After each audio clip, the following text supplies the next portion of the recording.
FIFA World Cup 2026 is the biggest sporting event on the planet.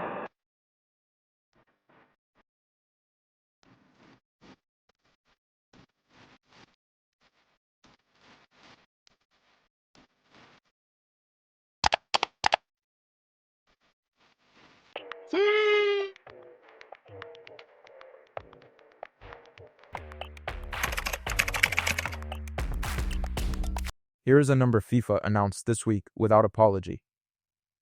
Projected revenue from this World Cup, $8.9 billion. From the 4-year cycle that surrounds it, $13 billion. Here is a number FIFA did not announce. Canada's parliamentary watchdog has confirmed taxpayers will spend more than $1 billion CADCO hosting a tournament where FIFA keeps the ticket money. In the United States, FEMA alone distributed $625 million in security grants to host cities. Each of the 11 American host cities is absorbing between $100 million and $200 million in local costs, security, transit, stadium modifications, fan zones before a single match is played. Here is the part nobody puts in the same sentence as those two sets of numbers. FIFA is a not-for-profit organization, registered in Switzerland, paying minimal tax, generating a projected $11 billion in profit this cycle, while the cities hosting its product are scrambling to figure out how to pay for the train. This is not a story about soccer. This is a story about one of the most elegant revenue extraction structures in the history of sport, and understanding how it works takes about 12 minutes. FIFA's revenue model has 4 pillars. Each one is worth understanding precisely because together they explain why the machine keeps running, regardless of what happens in the host cities below it. Broadcasting rights. This is the engine. FIFA sells the right to air World Cup matches to networks across more than 175 territories.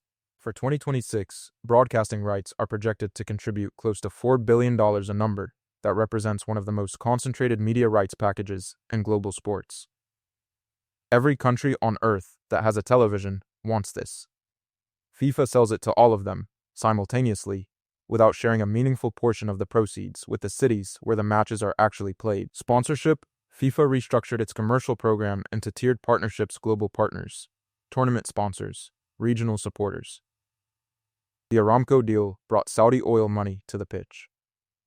Lenovo, Verizon, Coca-Cola, Adidas, Hyundai all writing checks because the World Cup delivers something no other property can replicate at scale: a guaranteed global audience of more than 1 billion people, unified around a single product, for 39 days.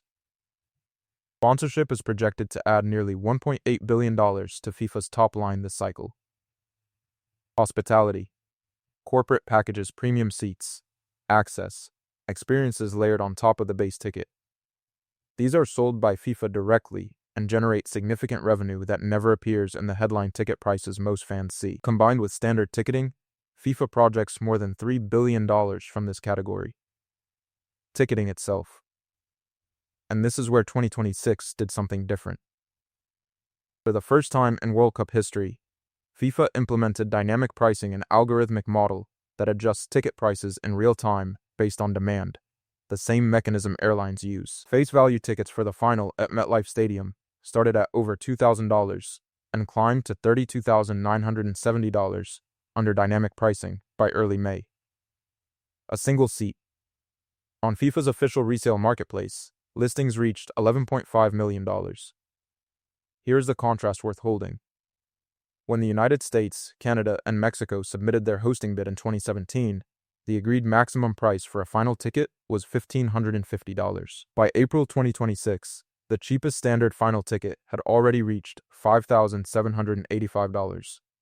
No adjustment was required. No explanation was offered. The contract was already signed. Here's the structure of the ticket market that very few mainstream outlets have explained clearly. FIFA banned third-party resale. No StubHub. No external platforms for official World Cup tickets. The only authorized secondary market is FIFA's own official resale marketplace, which FIFA built, controls, and profits from. When a ticket is resold on that platform, FIFA charges both the buyer and the seller a 15% fee. That's 30% of the total transaction value, collected by the same organization that sold the ticket in the first place.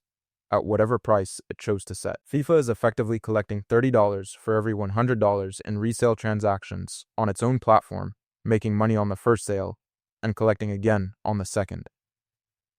In Mexico, where ticket resale laws are stricter and the government lobbied for consumer protections, FIFA agreed to limit resale prices to face value.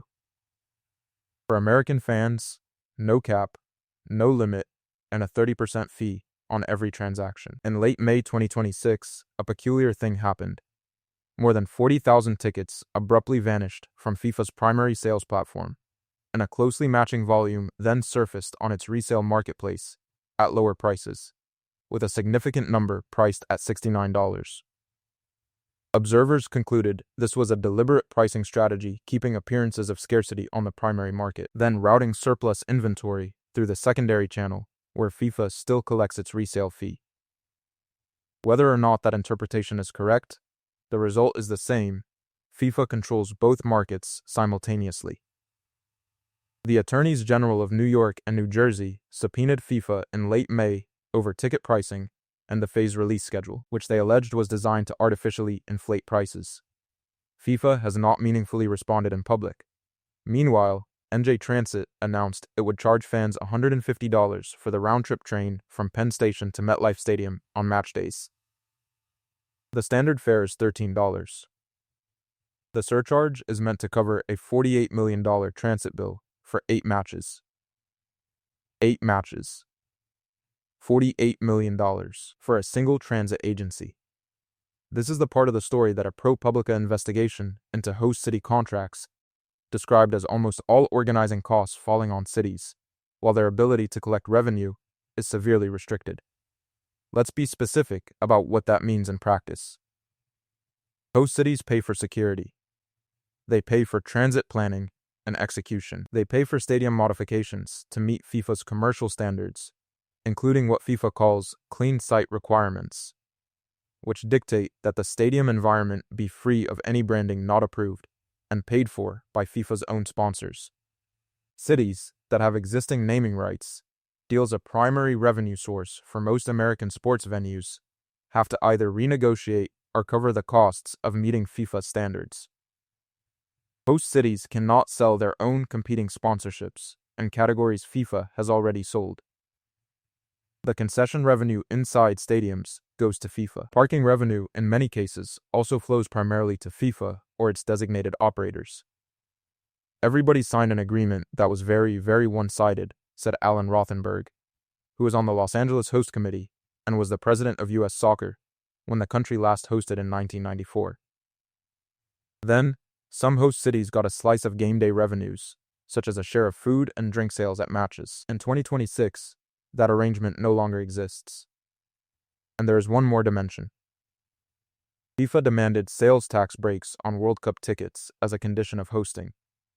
That means millions in lost revenue for host cities already shouldering the costs of infrastructure, security, and logistics. Missouri, Georgia, Florida, and other host states are forgoing tens of millions in sales tax that they collect on every other sporting event in their jurisdictions, not by choice, but because it was written into the hosting agreement signed years before the tournament arrived. Missouri alone is leaving roughly $15.7 million on the table in uncollected sales taxes, compared to the $9 million originally estimated. Combined across just 3 states, nearly $60 million in public revenue was surrendered. 12 of the last 14 World Cups hosted since 1966 have resulted in financial losses for host countries. The average return on investment for the last 3 World Cups was negative 31%. FIFA is registered as a non-profit association under Swiss law. This structure is not a technicality.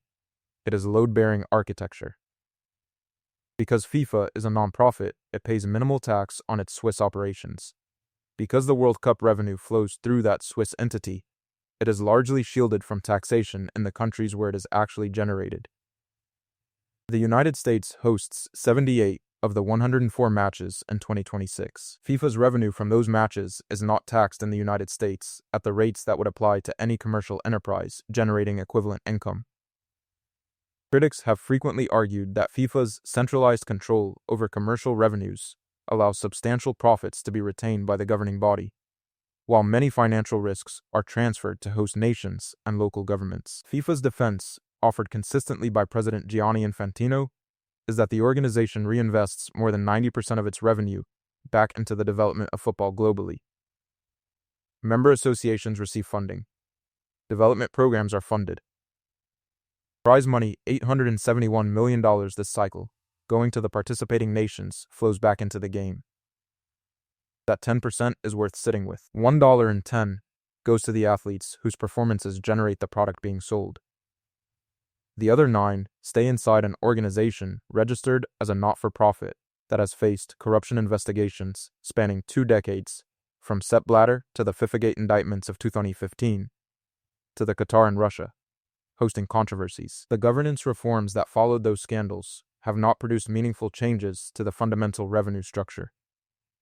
The machine does not change. It scales. Here is the thing that makes this story genuinely complicated. The World Cup is spectacular. This is not ironic or dismissive, it is accurate. Over 1 billion people will watch. Moments of genuine athletic greatness will happen at a scale no other sporting event can match. The product is real, and it is compelling, and that is precisely why the machine works.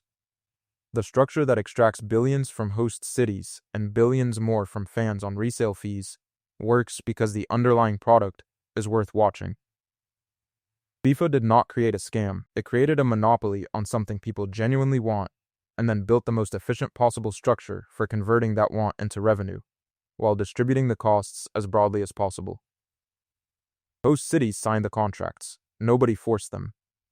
But knowing exactly what was in those contracts, and having the leverage to negotiate anything different, was never really on offer. Cities that wanted to host had to agree to FIFA's terms years before the tournament arrived, before the dynamic pricing model was announced, before the resale platform was built, before the sales tax exemptions were quantified. And 4 years from now, in a different set of cities and a different country, the cycle will repeat. New contracts will be signed. New projections will be presented. New promises of economic transformation will be made. The math will be the same. FIFA will project a record commercial cycle. The host cities will absorb the costs. The fans will pay whatever the algorithm sets. And somewhere in Zurich, the world's most profitable nonprofit will file its next financial report. The question worth sitting with tonight is not whether you enjoy watching the World Cup. Most people do. The question is whether you understand. The next time a city's mayor announces a hosting bid, who is actually being served by the agreement they're about to sign. If this changed how you see the economics behind the tournament you're watching this month, that's exactly what this channel is here for. Drop a comment with the number that surprised you most. I read every one. Subscribe if you want more of this, the financial structure underneath the spectacle, explained clearly. See you in the next one.